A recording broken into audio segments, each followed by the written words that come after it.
Welcome to 10 Minute Mood, the podcast by Sydney City Psychology about all things psychology, mental health and wellbeing. My name is Dr Aspasia Karageorge, and today's episode is in fact 20 minutes because I spoke with Dr Zac Seidler about men's mental health, and the conversation was too good to cut down to 10 minutes. If you enjoy this episode, it will be followed by a part 2. I hope that you find it useful and interesting. Welcome to our podcast, Dr Zac Seidler. Zac is a clinical psychologist. He is the Director of Mental Health Training at Movember and a Postdoctoral Research Fellow with Orygen at the University of Melbourne. And I'm very lucky to call Zac a friend and a colleague as well. So thank you for spending your time today talking to me. Thanks for having me. So I'm wondering, Zac, if maybe first you can tell us a little bit about men's mental health as a category. So why is it that we should be paying attention to men's mental health specifically, or in a particular kind of way? I think the reason we should is because we haven't for so long.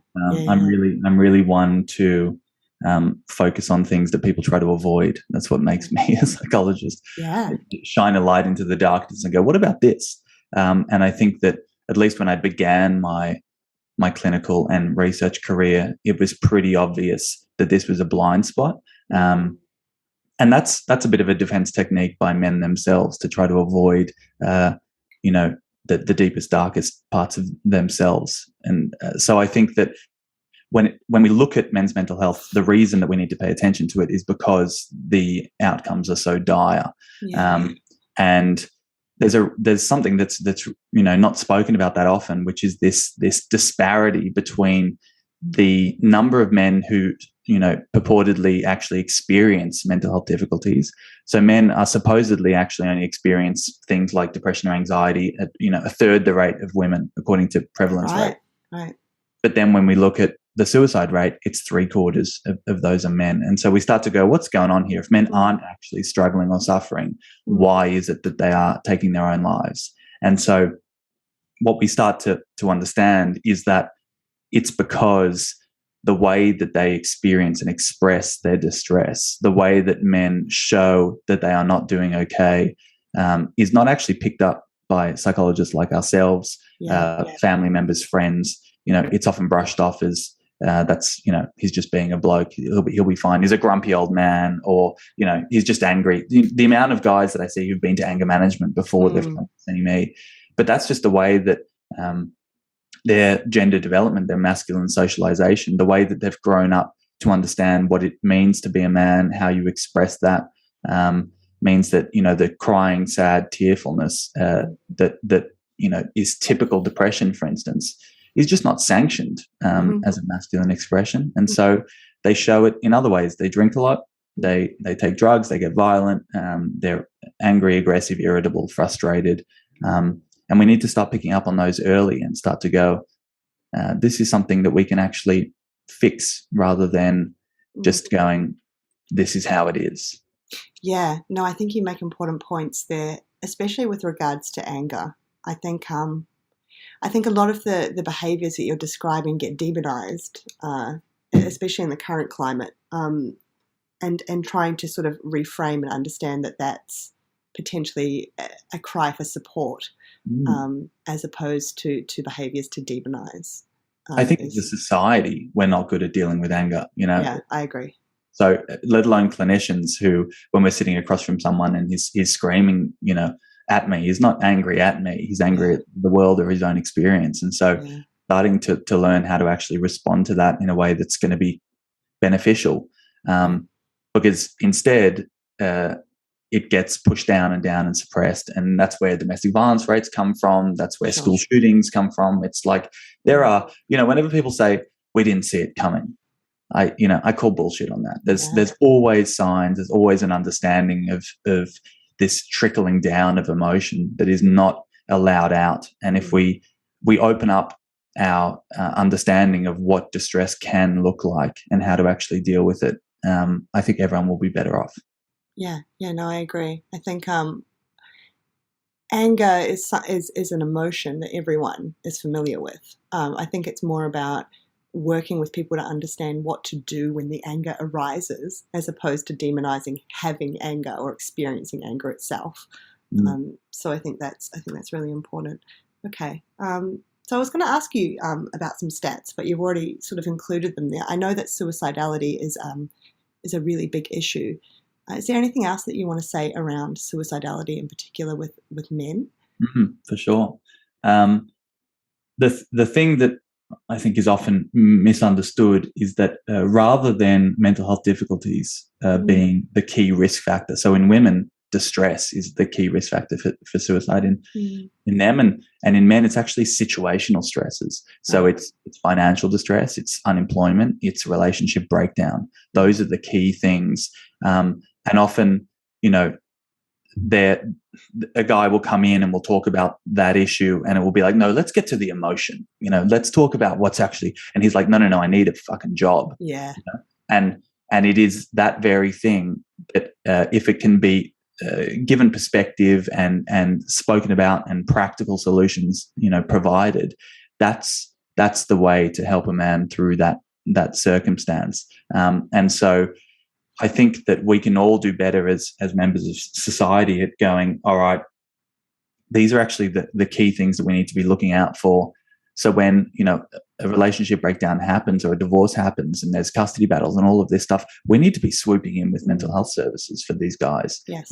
Because, whether it be emotion regulation or otherwise, they rely on their partners very often for, any sense of social life, of any sense of, support. That's where they get everything from.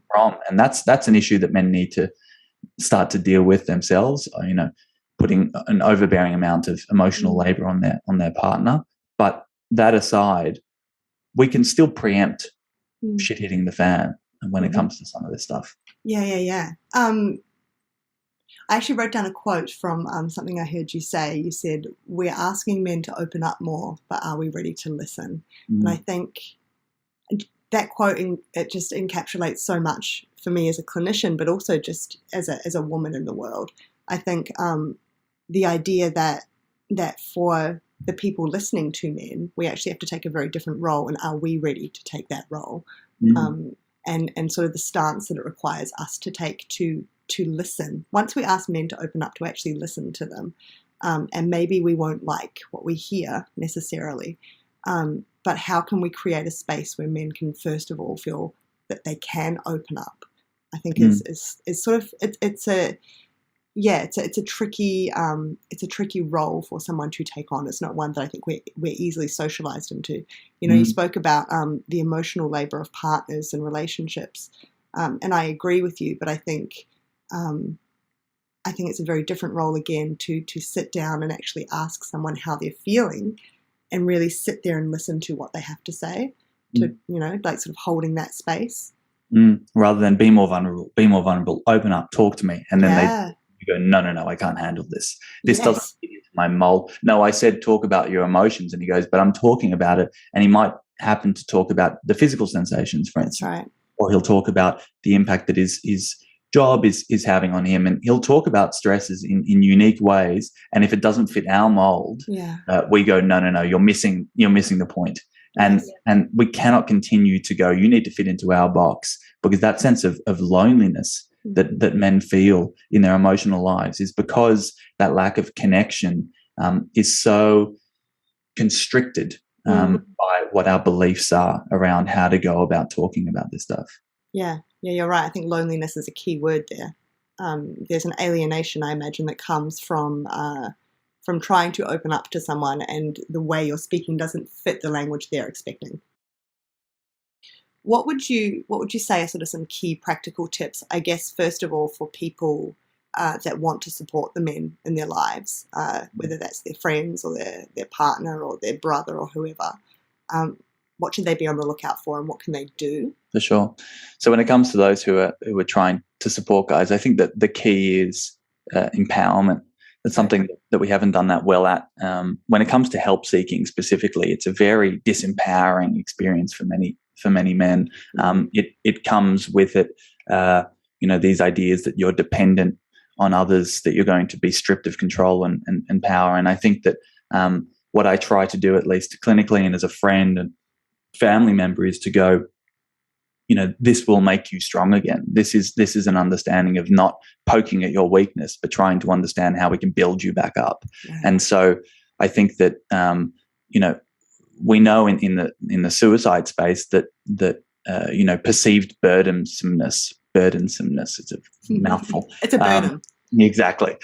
Is a really key risk factor for many guys. It's that idea that they are slowing everything up, that they are, that when it comes to their family, especially, that they are just weighing on the shoulders of their partner, of their children, and they're better off not being here. And so what's really important is that from the outset, that is debunked. And that is clearly, and the way that I do it as a clinician or as a friend, if somebody is really going, through the ringer, is to talk about the importance of their day-to-day role and clarifying that while they might feel useless, while they might feel like they are unable to actually do the things that their expectations demand of them, look at all of these things that you don't actually respect, that you are doing, and how important those are. We've also got a great tool at Movember called Movember Conversations, which you can check out on our website, which is literally a conversation starter for, whether it be a partner or a friend who doesn't know how to start that conversation with the guy, because it can be so uncomfortable. And you don't know what words to say. You don't actually know how to connect with this person. And, it's a bit blunt, but as I always say, I've been in so many conversations with friends who are like, I think he's not doing well, but I'm not going to pry. I'm not going to push. Right. And I always say, you think this discomfort is bad. Imagine, going to his funeral. That is, there is no excuse for not having these chats. There is no excuse for not trying to connect and coming at it from different angles, and also making sure that he feels not like he is the patient here, but the best way of going about that is to self-disclose. So whenever I'm talking with a young guy, I don't want it to feel like that's where the burdensomeness comes in. He is just giving everything to you. So I say, this is something that I've struggled with. This is how I've overcome it, And so at least he feels like we're equals here. There's not this understanding that he is somehow the broken one and I'm here to fix him. Yeah. I think that's really important, the self-disclosure piece. Yeah. And in terms of men sort of day-to-day looking after their well-being, so there's obviously reaching out for professional support, but before that, or even alongside that, are there things that you recommend or things from your research that you've found to be really important, sort of keystones for men to just keep in touch with their own well-being along the way? If anything, informal support is actually more useful to many men, because to date, psychologists, psychiatrists, social workers, we haven't been that good at helping men out. And so we've kind of let them slip through the cracks. And thankfully, friends and family have picked up the slack there. And so I think that, giving friends and family the support to actually be able to help these young guys, but reaching out to your network and being open and honest with them, and finding just one person who you can connect with. I think that rituals are really, really important, and structure for guys. I think that especially young men nowadays, they're just kind of floating around in an ether of lack of identity formation and just afraid of who they're supposed to be and what they're supposed to do. There's a lot of rules going on. There's a lot of don't do this, don't do that. Not a lot of this is how you should be. And so I think striving to understand what your passions are and what drives you tends to be pretty useful. Obviously, exercise, nutrition, not drinking too much, and surrounding yourself with people that love you and that understand you and that are helpful rather than harmful tends to be, something that can definitely help. But really what it comes down to is you should take time to consider what is working, what is helpful in your life, where you are going. I think that there's too much blind just following. I think for many guys, there's so many social pressures around masculinity that are fundamentally harmful and that aren't in line with these men's values, and that's when they feel like they're off the rails. And so, taking moments of presence to just stop and check in with yourself and understand where you're going and if that's the right path for you is something that can never be underestimated. Yeah. I like that idea of ritual as well, and sort of setting some element of routine for well-being. I know a guy who twice a year organises with like a bunch of his male friends and family this kind of getaway weekend, and it's I don't really know what they do there, but the idea is it's really about well-being and just checking in with each other, and connection, and just taking a break, and being together, prioritizing that time to be with one another, without the distraction of kids or work or whatever it is.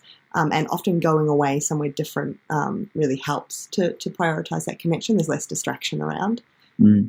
So I think things like that as well, trying to build in rituals, maybe, maybe there's a sort of thing that you try to do once a week for yourself, and then there's something once a month, and then maybe there's like a once a year thing that you do just to check in, even if it's just in terms of your relationship with yourself, right? Just checking in about where you're at, how you're doing, if you want to reach out for extra support. And then for men who maybe do want to reach out for professional support, they've never done it before, they know nothing about it. They just know that there's this like sort of counselling world out there. What advice would you give them, or how would you sort of what advice would you give them? Don't be afraid to start with. But that idea of knowing what you want and knowing how to go about this thing is a very dangerous expectation, I think, because it's very foreign for many guys. So the one thing that I would suggest is when you go in, making clear and asking questions around, what is this thing and what you are hoping for, whichever way that may be. I think there's too much silence when it comes to this stuff. There's too much, again, following what a therapist has, as their ideas of what you need. And that's where we end up with huge numbers of dropout, because the guy doesn't feel heard, the guy doesn't feel like he's in the right place, or that he's understood, but he hasn't necessarily helped himself in that instance either. And so understanding that he is in the driver's seat is something that I always, do my best to clarify with any new client, is that this is your time, this is your money, this is your life, and I'm just here to hopefully, navigate different paths, but they have the control about which way it goes. If they reverse, if they, plow into a tree, they can do whatever they want to do within this time. I'll just, I guess lead them down different paths. And so I think, again, the empowerment is really key, and realizing for many men that it takes time to build that connection, especially if you haven't done it before, and allow yourself to just sit in that uncertain place, which is real weird and can feel very uncomfortable. And you may not, and this is again the idea around gains and what you're actually trying to achieve. Patience is very important, because when it comes, it will come thick and fast, these changes. And so talking to your therapist around, how long is this going to take, do you think? Where are we at? Where are we going? And just continuing to have those touch points is essential. Yeah. And I think that honesty around how you're experiencing those sessions too, right? With the therapist, with the psychologist, whoever it is. If you're feeling frustrated in terms of your progress, that's actually something really useful to talk about. So that sort of forum for complete honesty. And I think also for clients in general, it's useful to know about confidentiality.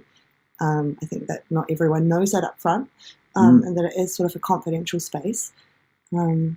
I love starting my therapy sessions now with, why do you not want to be here?